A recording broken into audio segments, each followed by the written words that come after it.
If we talk about instance variables, static binding only uses type information. So we'll use, when we declare instance variables with whatever the type of that variable is, that will be checked by the compiler and allowed if we are trying to use the variables in that same context. Access to field is governed by the type of the reference. For example, we have a class base and that has a variable x with a value assigned to it. Then we have a class derived that extends the base class with one of its own variables y that has been assigned a value 20. Case 1, for example, we have an object b1 with the derived reference.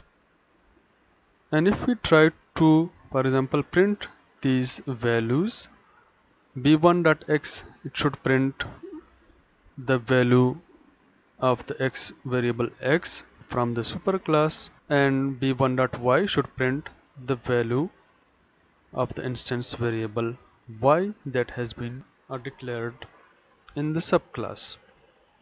So it has inherited this variable x from the superclass and it prints the output, and it has its own variable y and it will print the output of this variable as it is, because we have declared the variable or the object with the derived class reference.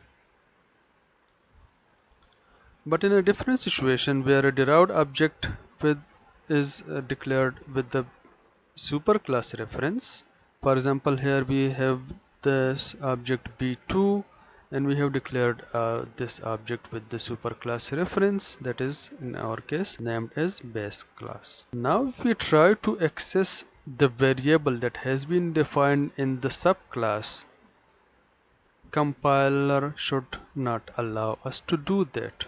The instance variable is inherited from the base class. X can be accessed by the object that has been initialized with the superclass reference, but the variable that has been declared explicitly or exclusively in the subclass, there is no y declared in the base class. It will give us a compilation error. The idea is that when we use the superclass as reference to initialize an object of the subclass, we will not be able to access the methods or instance variables that have been declared in the subclass with that superclass reference. This is something that we need to keep in mind when we are using polymorphism or we are using the superclass reference to initialize objects of our subclasses. Now let's look at a situation where we have two variables of the same name and we said that static binding only uses type information. Access to fields is governed by the type of the reference, as we saw in our previous slide as well.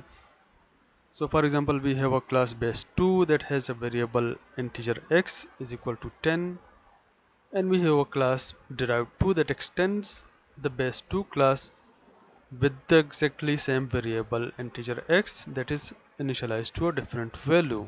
And we'll see here we have two variables with the same name in these two classes. This is the derived class and this is the superclass. A field that has the same name as the field in the superclass hides the superclass's field. So what should happen is, for example, when we declare an object of this subclass using a reference of the subclass, if we try to print the value of x, this is the value that should be printed, and this is the variable that will be hidden by this variable or this object of the subclass. So this value will not be printed, and this will be printed by the object of this subclass. In the other case, where a derived object is initialized using the superclass reference, here in this case what should happen is, for example, b2 is declared as type base, as we can see, then it will print the value of the variable in the superclass, and this variable x2 will x is equal to 20 will be hidden. The reason for that is The superclass cannot have access to the variables or methods in the subclass. That is why the instance variable x from the base class will be printed, and the one that has been initialized with the derived class, it will hide the superclass's variable. This is something that we need to keep in mind, that if, if we declare an object with the subclass reference with its own reference, then it will hide a variable of the same name from the superclass. It will only access this variable from the subclass. But since we understand that we cannot access the variables or method of the subclass from the superclass reference, then in this second case, the variable from the superclass will be accessed and the value of x is equal to 10 will be printed. Now, how can we get the hiding of values? Within the subclass, the field in the superclass cannot be referenced by its simple name. Now, what we can do to ensure unshadow this? How will we try to access the superclass's variable? For example, if we have two variables with the same name as we saw in the previous slide, and we want to access the superclass's variable explicitly, then we can use the super keyword as we have been using in the previous examples, that when we had a method toString in the superclass as well as in the subclass, then if we wanted to access the method of the superclass, toString method of the superclass, we used super.toString. Similarly, we can do it with the variables. When we have variables with the same name in our superclass and in the subclass, and we saw that the variable of the subclass overshadows the variable of the superclass in our previous slide. But if we want to access our variable from the superclass, so that we can do is we can use the super keyword. So now we have a class derived that extends the base class, and if you want to print the value of the variable that has been declared in the subclass as well of the variable x declared in the superclass, this is how we can do this. X from the derived class, that will be accessed directly, and then x from the superclass, that will be accessed with the help of the super keyword. So this is how we can unshadow or access the variable from the superclass. This dot access the field name x defined in the child class. As we have been using the this keyword, and we understand that this keyword refers to the variable name that is exactly in the same class. So this dot x will, if we use this dot x over here, this will mean that x variable x of this class in whatever class that has been used. On the other hand, super.x access the field name x defined in the parent class. Super.x is not valid. We cannot, for example, access a variable super in the super class by using this super.x. It will not give us a value of the super class. And we saw that we need to keep in mind that x was not specified as private, s was a public variable. That is why we were able to access that variable in our subclasses. Static variable, static binding only uses type information, as we have been seeing. Access to fields is governed by the type of the reference class variable, and by class variable we mean that a variable that has been declared as static. And we have discussed the static variable previously as well. A class variable or a variable that has been declared as static has one copy only that is accessible to all the instances of the class. All instances of the class share the same static variable. That means all the objects of the class will have exactly the same value for the static variable of the class. So we have class base3 that has a public static integer variable x is equal to 10. Then if we have another class, public class derived extends base3 with its own static variable y, Invoke the static variable in base3 class, invoke the static variable in derived 3 class with the help of these statements. So for example, if we try to print the variable x of the base3 class, and we understand that we can access the static variables with the names of the classes. We do not need to declare an object for the base3 class to be able to access the static variables or the static methods of the class.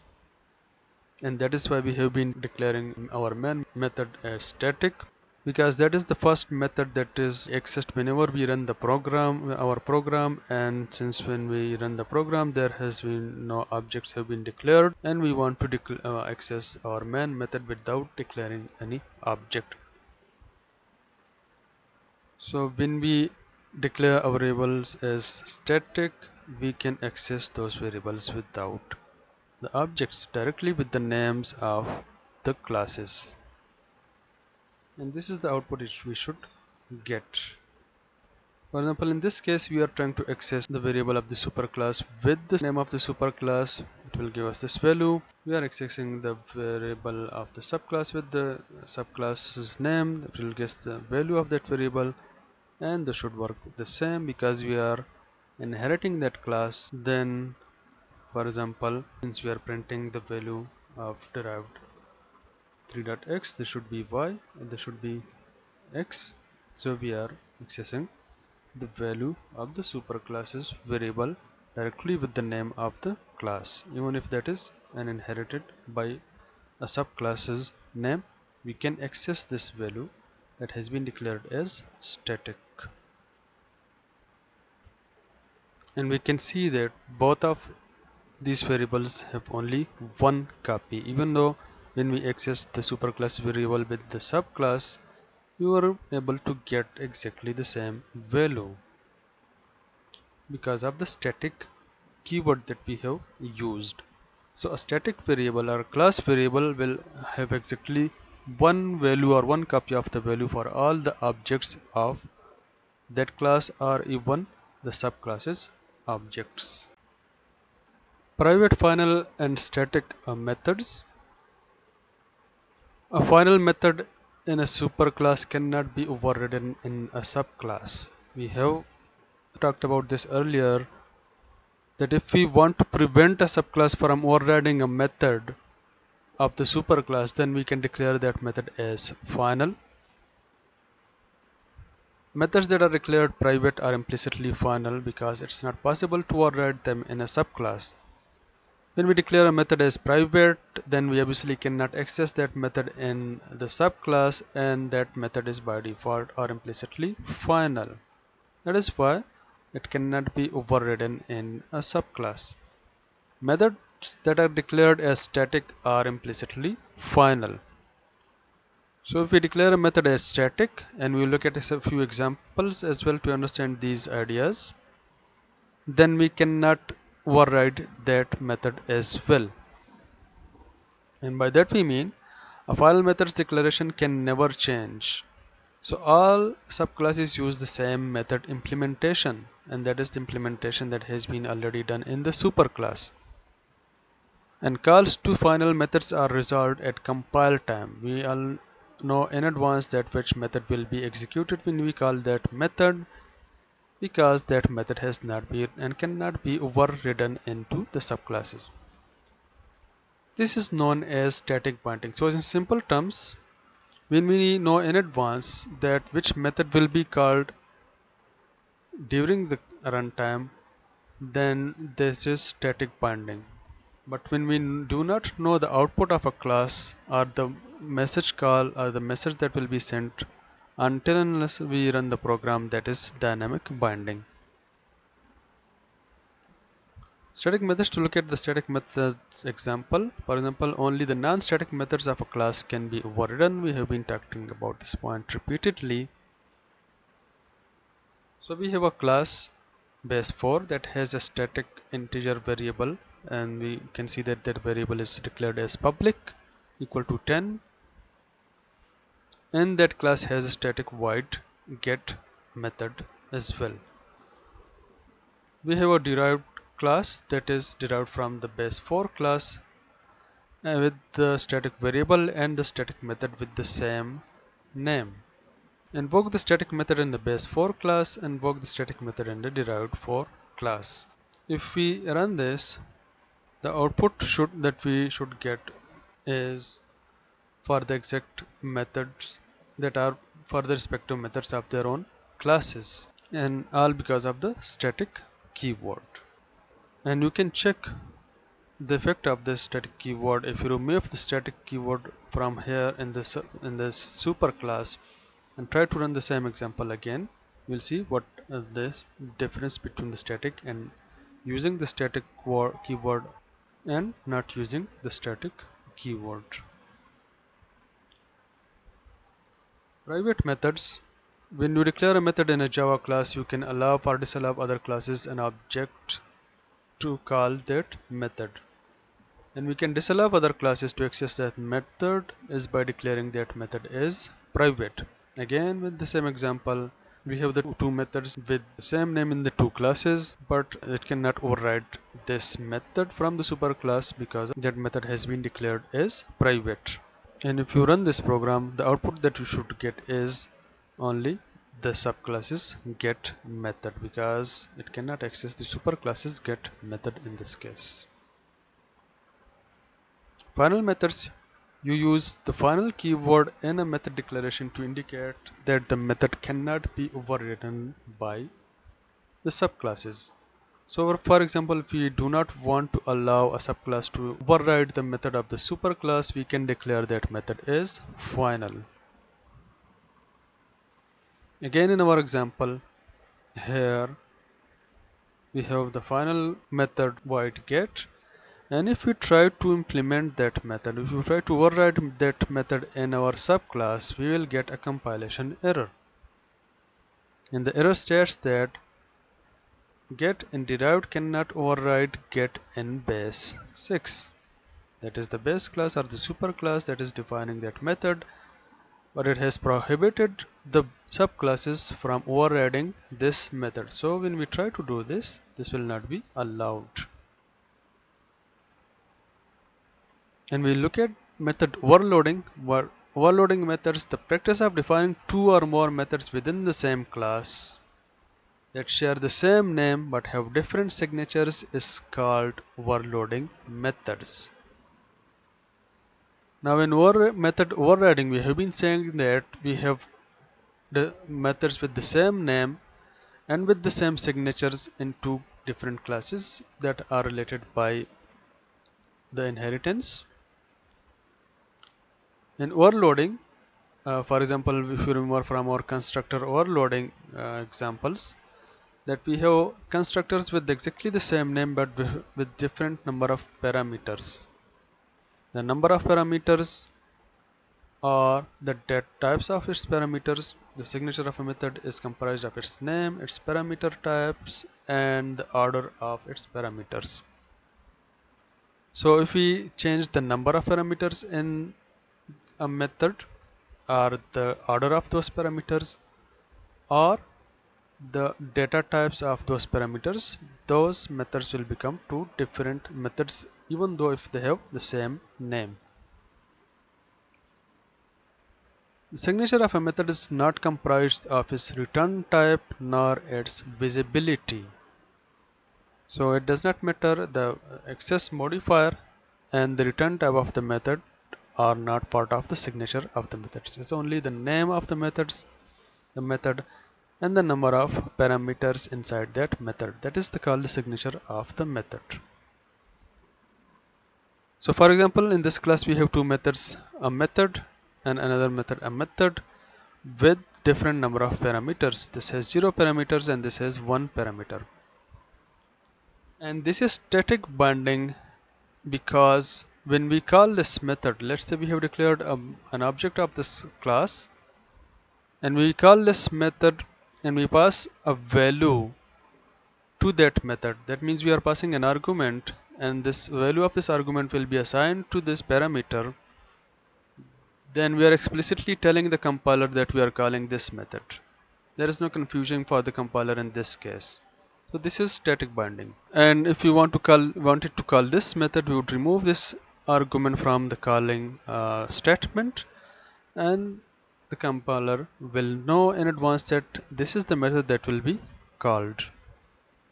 And in this case, it calls the method with the one parameter, and it will not call the method with zero parameters. And this is static binding because the compiler knows in advance which method to call and which method not to call. If you look at an example of dynamic binding refers to the case where compiler is not able to resolve the call and the binding is done at runtime only. So in dynamic binding, when we are calling a method, maybe for example, we do not know in advance which method will be called. That is dynamic binding, and that is a situation that arises when we use polymorphism. Java compiler can't be sure of what type of object this reference would be pointing to at a runtime. In polymorphism is in Java is resolved during runtime when actual object is available. And if you remember from polymorphism, in polymorphism the output of the class changes at runtime based on the calling object, where we were able to declare objects of our subclasses with the superclasses reference, and then we were calling exactly the same method with those objects of the superclasses reference, and we were getting different outputs based on the calling object, and that is dynamic binding. For example, we have a class base8 with the method void g that has a print statement, and we have exactly the same method with the same name in our derived class that is extending the base class.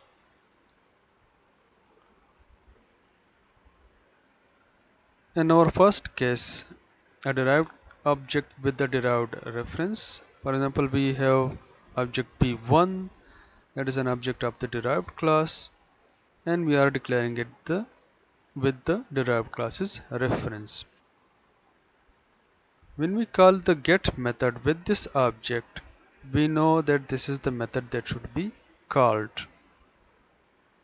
and this is the output that you should be getting. For example, g in derived and invoke g in derived, because we are using the subclass's reference. But a derived object with a base or superclass's reference, in this case we are declaring an object of the subclass with the superclass's reference.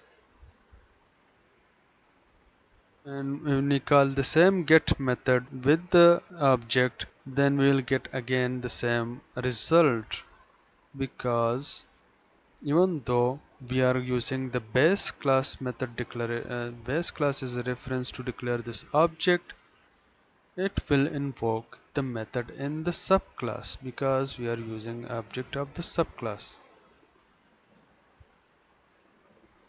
And this was a situation we saw when we had multiple subclasses of the superclass, and based on this object we were able to call the methods of each of those superclass at runtime depending upon the object of the class. That is, even though defined with the superclass reference, will access the method in our subclass.